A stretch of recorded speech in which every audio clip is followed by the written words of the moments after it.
So today I'm going to talk about every book I've read by a Filipino author. So I will say I don't remember that much about all of these books, and I'm not going to summarize each one because there's just kind of a lot. But I feel like, especially if you're looking for representation, sometimes it's just nice to know what's out there. So I'm just going to say a little of my thoughts on each one. I'm going to start off with Patron Saints of Nothing, which is a YA contemporary about a boy whose cousin dies, and he wants to find out the truth about it and how it relates to the war on drugs in the Philippines. So he goes there to try to find out more. And I did like the book, but I will say I did kind of get stressed out about it because I was scared about him being in trouble with like the elders in his family. But it was a good book. I definitely would read more by the same author, and I actually plan to because he wrote the Avatar Roku prequel novel for Avatar The Last Airbender, so I think I have that pre-ordered already. Next book I'm going to talk about is My Heart Underwater, which is another YA contemporary. So this book is about a closeted lesbian at a Catholic school, and her mom finds her kissing her teacher and then sends her to the Philippines. So that part is in the description of the book, and I thought it would happen in the beginning, but it actually didn't happen until like about a third or almost halfway through, I think, which is kind of upsetting because I feel like the first part just made me kind of uncomfortable, but then after that it was like really good. I still think it's a good book. I just did not expect it to be paced that way. The next books I'm going to talk about are still YA, but they're YA fantasy. Those books are Where Dreams Descend and When Night Breaks. I will say that I was very excited for the first book, and I actually really loved it. It's the covers are really beautiful. First of all, I think it was one of the first fantasy books that I read by Filipino authors, so that was also really important to me. And I really love Phantom of the Opera, which it is partially based on, so it was just great. And then the second book I was also really hyped for after the first one, but then I read it and I didn't know what was going on. I was just really confused, and like by the time I was trying to get to the ending, I was just like trying to skim through because nothing made sense anyway. Yeah, it was a pretty big disappointment, not gonna lie, but I don't know, it's a shame because I loved the first book so much. Continuing with YA fantasy, I'm going to talk about a trilogy: The Gilded Wolves, The Silver Serpents, and The Bronzed Beasts. So this trilogy also confused me, to be honest. I still read it. I read it mostly because of one couple, and they're not even like the main couple. It's like a romantic subplot. They are really cute. I do think it was worth it. I also feel like I don't really like found family stories where they already are friends in the beginning. Like, I want that slow burn found family where they're like reluctant to be around each other and then they just can't imagine life without each other. But this book was not that, and that's fine. I still think it's worth checking out and seeing if it's for you. We're on to another trilogy, and this one includes Wicked As You Wish, Unreliable Magic, and The World's End. I actually read the first book and I thought it was okay. I did really appreciate the Filipino representation. My problem with the first book was that it had a lot of info dumping, and there's a lot going on with the world because the world is basically based on a bunch of fairy tales and folklore, and there's just a lot happening, and there's a lot of info dumping that I honestly did not care about in the first book. I did finish it, but I wasn't really planning on continuing with the trilogy. But then I happened to see the second book in a bookstore one day, and I was like, these covers are really beautiful, because the first book I got like an old cover when it was only in paperback and it was just a different design, and then seeing Tala, the main character, illustrated on the cover was just like, oh, it's so nice.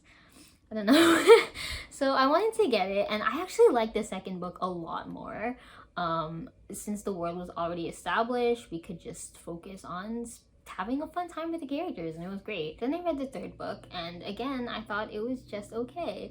And I was actually reading reviews of it on Storygraph afterward because I was just curious to see if that was a common opinion, and I think one review really nailed down what I sort of disliked about it, and it mentioned that the second book was great because we have multiple points of views and we get to see inside all the characters' heads, but then in the third book it's just the main character, and I do think that kind of made it not as interesting.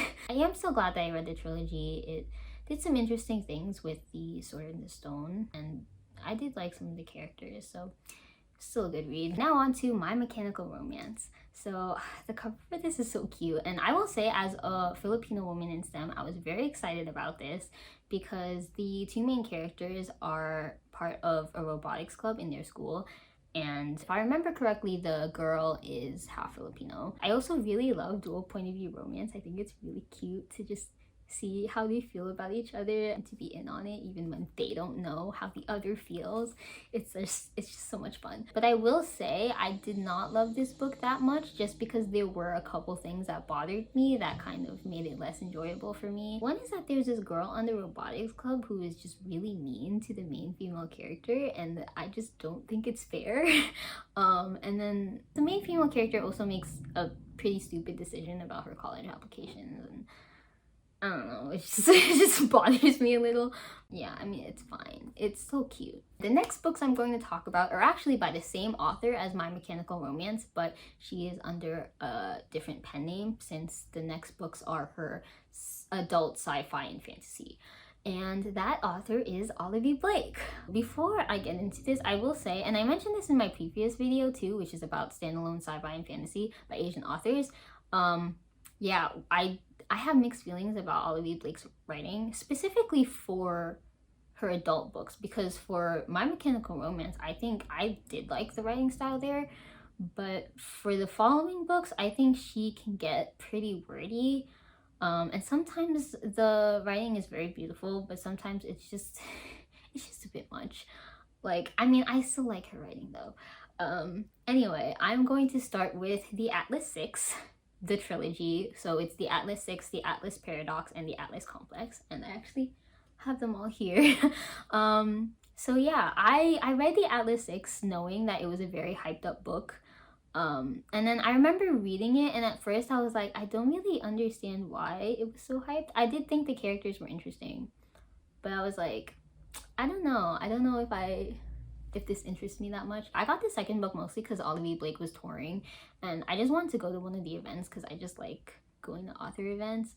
And the second book I loved a lot more because I love how it's all of the characters sort of reacting to what happens at the end of the first book, and just seeing how dynamics change can be so interesting because there's so much development and it's great. And then the third book, I know the third book was like very polarizing. There were a lot of mixed reviews about this one, but I really loved it.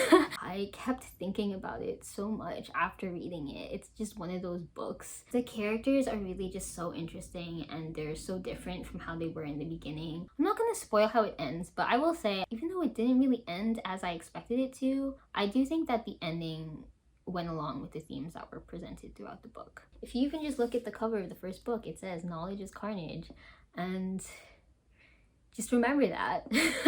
You know, this isn't a totally happy series, and I think it's a really interesting exploration into how knowledge and power change people, and it really stuck with me.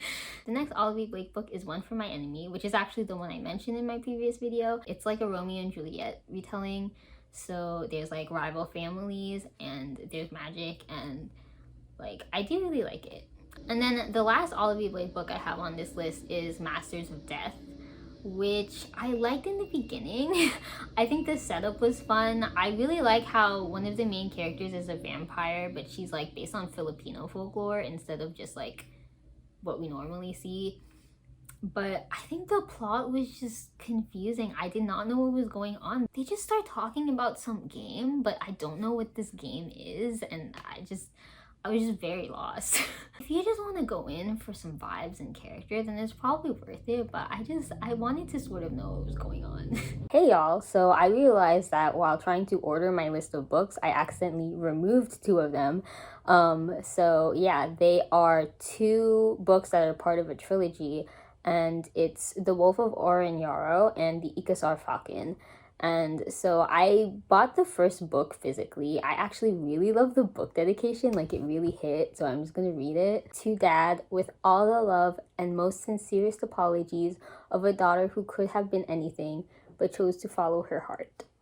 And it just gets to me because I did not choose to follow my heart. But yeah, anyway, I did think the book was good. I think normally I would prefer something with a bit of a lighter tone, I guess. But I did still enjoy it. It's just really thick and dense, so I decided to try audiobook for the second book. Um, but the problem is that with audiobooks, I tend to not pay attention as much, and then just the events of the book just don't stick with me as much. So that was a problem. And then the third book, I actually would listen to the third book on audio, but it's not, the audiobook is not in the library, and I tried to request it, but they said it's not available for libraries to borrow. I don't know. Maybe someday. The next book is World of Wonders, which is not the sort of book I normally read. It's a collection of nonfiction, so it's sort of got a mix of like reflection and personal life stories, and also just like fun facts about nature and things like that. I think I would love it more if I was more interested in nature, but I still think it was beautifully written, and I am planning to read the author's next book, which is Bite Bite Bite, which is about food, so I'm very excited about that. Another nonfiction book is The Body Papers, which is such a really deep and moving memoir. I really love it a lot. I am biased because the author was actually my teacher for a bit, and I got her to sign my copy. She wrote, "For Zelene, with deep respect for your writing. So happy to see you in person." Like, that just means so much to me, honestly. Like, and I did really enjoy the book. I actually read it the semester before she became my teacher. I had to read it for another class, but I still really enjoyed it. I thought it was really well written, and it was good to just hear about her experience as a Filipino American immigrant. She also talks about being sexually abused, so just be aware of that if you're planning to read it. But yeah, it's a really good book. Now on to two graphic memoirs by the same person, and those are I Was Their American Dream and It Won't Always Be Like This. I did think they were good. I kind of prefer It Won't Always Be Like This just because I like the coloring in that one more. But I mean, I still think they're pretty decent graphic memoirs. I don't really have much to say. And then another graphic memoir is Faye, a traumatized son's graphic memoir. And this one actually, so I think the art style in this is kind of interesting because of how simplistic it is. Like, everyone's kind of just like a rectangle with a face, except his mom, which is like the real photo. Again, I don't have that much to say about people's memoirs because it's their personal experience. I didn't hate it. It was good. On to other comics, but not memoirs this time. I read the Dr. Afro comics by Alyssa Wong. I read the first 3 volumes by them, and I thought they were okay. I think Afro is just not that interesting of a character to me. I'm also not into Star Wars. I actually only started reading Dr. Afro because Sarah Kuhn wrote the audiobook about her, and I did like that, but I think I just don't like her enough to read like a long comic series about her. Now on to some cozy mysteries. So the books I'm talking about are Arsenic and Adobo, Homicide in Halo Halo, and Blackmail in Bibingka, which are just wonderful titles. I did really like the first one. It was just a nice cozy mystery. I also lent it to my mom, who doesn't read a lot, but she had like a New Year's resolution to read more, and I was like, oh, read this because there's Filipinos. And you know, I think it really did mean a lot to her. So that was nice as well. And I did also like the second book, but I will say that by the time I was reading the third book, I think I was just kind of getting tired of it. I was not as interested in the main character and her life goals, and I just was sort of getting tired of the series. I did read a little of the fourth book, which I think is Murder in Mammon. Like, definitely confirmed for me that I'm sort of done with the series. But yeah, I think it might be worth just reading one. It is mostly standalone, though there is some side stuff that gets continued in later books, like the romantic subplot and whatever. But I mean, I don't care that much. That's why I'm stopping. So there is one short story collection on my list, which is In the Country. I don't think I read the whole thing. I think I had to read it for class, but then COVID happened, and then my teacher just entirely changed the expectations for the class because she was like, it's okay. And I do remember liking what I read of it, but for me personally, short stories just don't stick with me that much. It could be worth checking out if you're into that kind of thing. Onto some poetry. I am not that into poetry. I do try to read it sometimes though, and sometimes I find stuff that I really like, but most poems just don't really stick with me. And that's sort of the case with this first book, which is Matadora.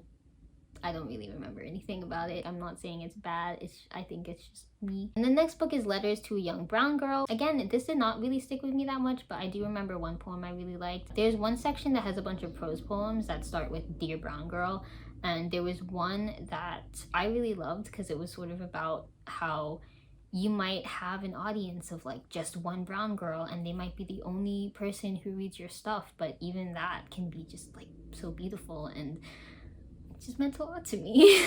The next book is a novel in verse called 500 Words or Less, and it's about a girl in high school and she accepts money from her peers to write their college application essays. And I really like this book. I think that the poetry part of it, so the part that's in verse, is pretty thoughtful, and then we also get some of the essays that she writes for her classmates, and I think that is also very interesting because it's characterizing her classmates, but it's also characterizing her because this is what she is able to see in other people, and I thought it was really cool. The next book is by the same author, and it's another novel in verse. It's called Turtle Under Ice. It's a dual point of view book told from the points of view of two sisters who are both grieving, and I did think it was pretty good. I didn't like it as much as 500 Words or Less because I just didn't think it was as interesting. I am still glad that I read it. It is a quick read because it's a novel in verse, so I would still recommend it. The next novel in verse was actually in my previous video, so I do highly recommend it. It is We Belong. Part of it is about Filipino mythology, and then another part of it is about coming to the States as an immigrant from the Philippines, and I think it's a really poignant story, and I cried a lot, and it's just so good. The next book is Mala and the Gold Mask, and so now we're done with novels in verse. This one is totally prose. It is still a pretty quick read because it's pretty short. I really love this book because it incorporates a lot of Filipino mythology, and it was just so interesting to me. I don't really like the writing style that much, and I don't really think that the voices of the two characters are that distinct. Even though it is a dual point of view book, I don't think it really needed to be. I am really glad that I read the book, and I do recommend. So the next book I actually found, it was propped up on display in the children's section of a bookstore, and it is The Amazing Beasts of Philippine Mythology. I love this book because it has such a wide range of art styles because it has different artists. Let me show you a few pages to show you some of the range. This is the Serena, this is the Buwaya, and then there's this style as well. The descriptions of the creatures are pretty short, but I think it's a great place to start, and it actually inspired me to buy more books about Filipino mythology, which I'm really excited to get to. So those are all the books that I have to mention, but I do also want to, just as a bonus, mention this zine, which is I Owe It to My Parents to Not Come Out by Richard Mercado. And so I actually read this on Twitter, and I'll try to find the link and put it in the description. I was able to get this at a comic expo and have him sign it for me, and yeah, it just makes me really happy. Yeah, as a queer Filipino, it just meant a lot. So yeah, those are all the books that I've read by Filipino authors. I definitely do own some that I still need to read, and I also have some pre-ordered. So yeah, I will probably be making a part 2 of this once I've read more. Thanks for watching, and I hope you found something rad.